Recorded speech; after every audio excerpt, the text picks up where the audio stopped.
नमस्कार। डामर तंत्र रहस्य में आप सभी का हार्दिक स्वागत है।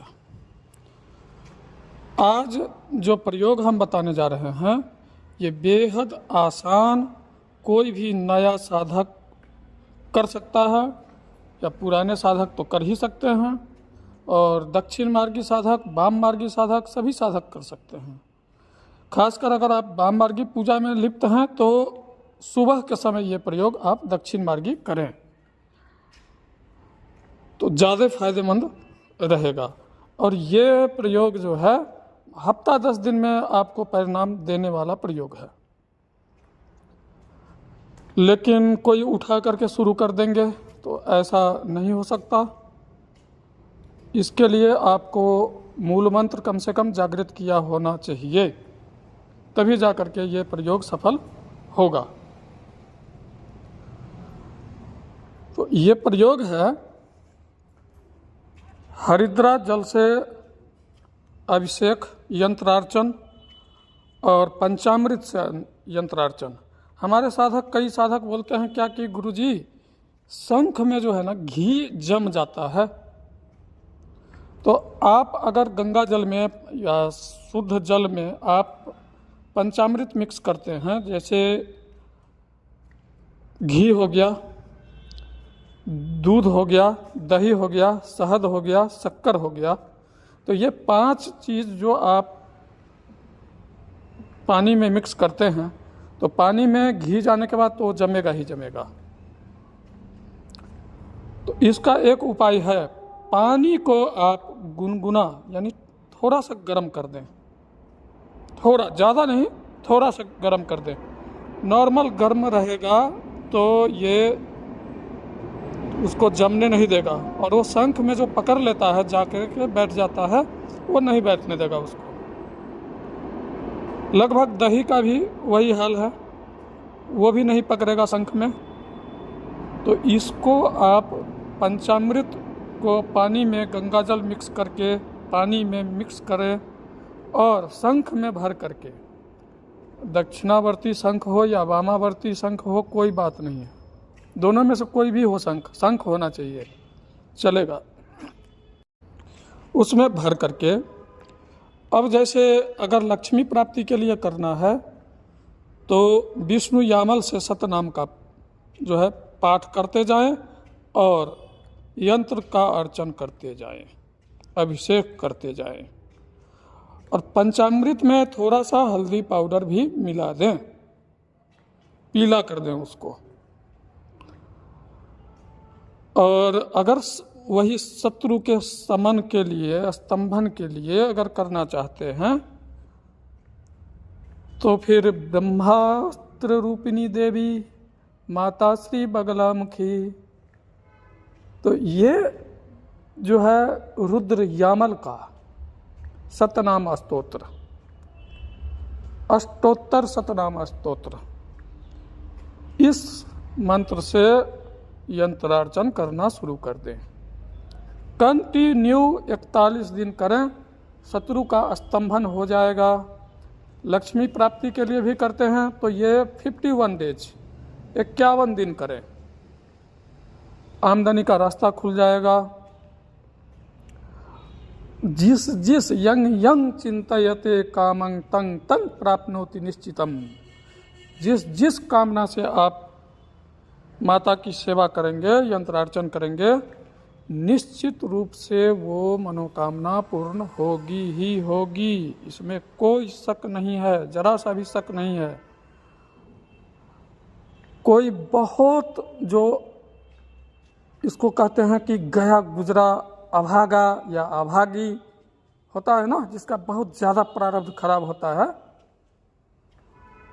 उसी की जल्दी माता नहीं सुनती है, नहीं तो ये हर एक की सुनती है, और सुनने में तो जरा सा भी देर नहीं लगाती है। तो इसलिए, और कामना रहित अगर पूजा करते हैं, कामना रहित यंत्रार्चन करते हैं, संकल्प चल रहा है माता की प्रसन्नता के लिए, उसकी तो फिर बात ही अलग है। वो तो फिर तो बिना मांगे सब कुछ दे देती है, बिना मांगे सब कुछ दे देती है। आपको क्या चाहिए क्या नहीं चाहिए ये इसको पता होता है, आपको नहीं पता होता, हमें नहीं पता होता है कि हमें क्या चाहिए होगा भविष्य में, लेकिन इसको पता होता है। ये दे देती है, ये पहले दे देती है।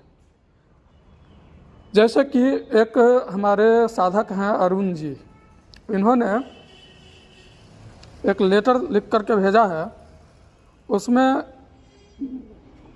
उन्होंने लिखा है कि गुरुजी आपको गुरु रूप में पा करके मैं धन्य हो गया और मैं भगवती से प्रार्थना करता हूँ कि हर एक जन्म में आप ही हमारे गुरु हों। तो हर एक जन्म का क्या मतलब है भाई? जन्म और मृत्यु के कुचक्र से बाहर निकलने का प्रयास करो, माता की निस्वार्थ भाव से सेवा करो और अपने अथर्वा के रंग को पीला करने का प्रयास करो, ताकि देवी लोक मवाप्नोति, देवी लोक को प्राप्त करो। उस पार ब्रह्म स्वरूपिणी भगवती माता के श्री चरण में लीन होने का प्रयास करो। जन्म मृत्यु के चक्र से बाहर निकलने का प्रयास करना है। ये नहीं अपना प्रारब्ध खराब करके, ऐसा नहीं। ये मन में ये भी कामना नहीं रखना है कि हमें फिर बार बार जन्म लेना पड़े, ऐसा कोई कुछ नहीं। अगले जन्म में ये ऐसा होना चाहिए, वैसा होना चाहिए, अगले जन्म की तो बात ही ना करो। और अकर्ता बन के काम करो। अकर्ता, अगर शत्रु बहुत सताता है, ठीक है, आपका मन विचलित हुआ, आपने कुछ प्रयोग कर दिया तो ठीक है, अच्छा किया, हम नहीं कहते बुरा किया, बढ़िया किया, लेकिन अकर्ता बन करके करो। कर तो दिए हैं लेकिन हमने नहीं किया, किया भी हम और हमने किया भी नहीं। अकर्ता बन करके करो। अकर्ता बन करके अगर आप कर्म करते हैं तो आपके मन में ये भावना आती है कि ये शरीर नहीं, मैं एक आत्मा हूँ, और जब मैं एक आत्मा हूँ तो किसी से हमारा कोई दुश्मनी नहीं है, किसी से कोई हमारा बैर नहीं है, किसी से हमारा कोई दोस्ती नहीं है, किसी से हमारा कोई रिश्ता नहीं है।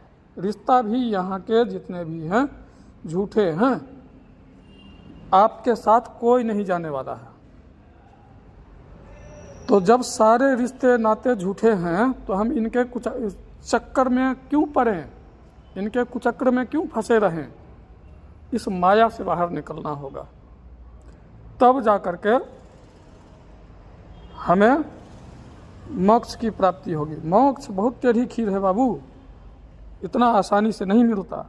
और जिसको मोक्ष की चाह होती है ना, पूर्ण रूप से वैष्णव धर्म को अपनाना पड़ेगा।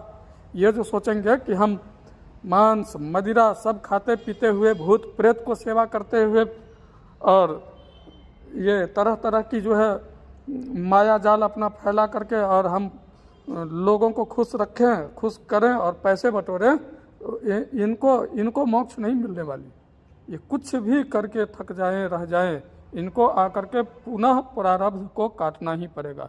यहाँ जितने भी जीव आत्मा हैं, आए हैं संसार में, चाहे वो जानवर हो, कीट पतंगा हो, जो भी हो, मनुष्य ही क्यों ना हो, वो सब अपने प्रारब्ध को काटने के लिए आए हैं, कर्म को भुगतने के लिए आए हैं, और ऊपर से कर्म क्रिएट करेंगे तो फिर तो पुनरपि जननम पुनरपि मरणम।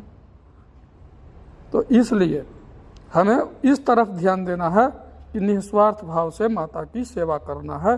ज़रूरत जो पड़ेगी ये तो देगी ही देगी, ना देने की तो कोई सवाल ही नहीं है, ये देगी ही देगी जिस चीज़ की ज़रूरत पड़ेगी ज़िंदगी में। तो हम क्यों ना इसका सेवा करते रहें।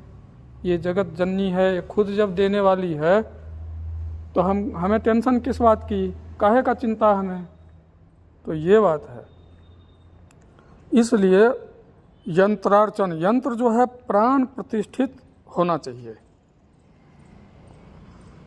प्राण प्रतिष्ठित यंत्र को रोज यंत्रार्चन करें। अगर ये ज़्यादा नहीं, तीन पाठ से आप करो ना।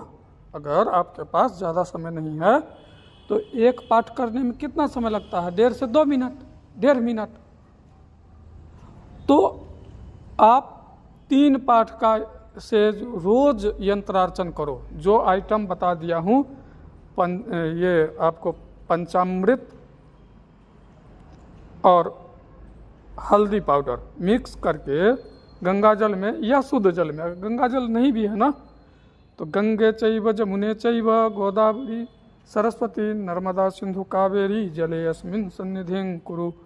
ये इस मंत्र के द्वारा आप गंगा जल को, पानी को, साफ जल को जो है ना, माता गंगा को आवाहन करो इस मंत्र के द्वारा, वो गंगा जल बन जाएगा। भावना से ही, भावना से क्या नहीं हो सकता है।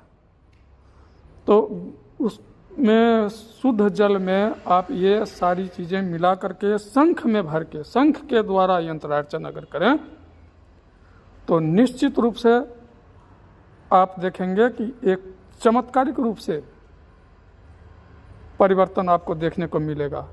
और बता ही दिया हूँ, यंग यंग चिंतयते कामं तंग तंग प्राप्नोति निश्चितम। जिस कामना से करोगे उसी कामना की पूर्ति होगी, निश्चित रूप से होगी।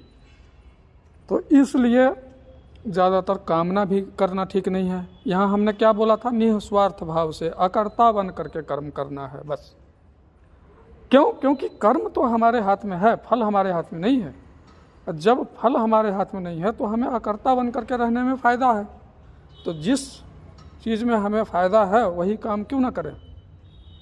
तो अकर्ता बन करके कर्म करना है। और तब तक के लिए नमस्कार। मुझसे संपर्क करने के लिए मेरा व्हाट्सएप नंबर है 8810436642, इस पर संपर्क करेंगे। जय माता।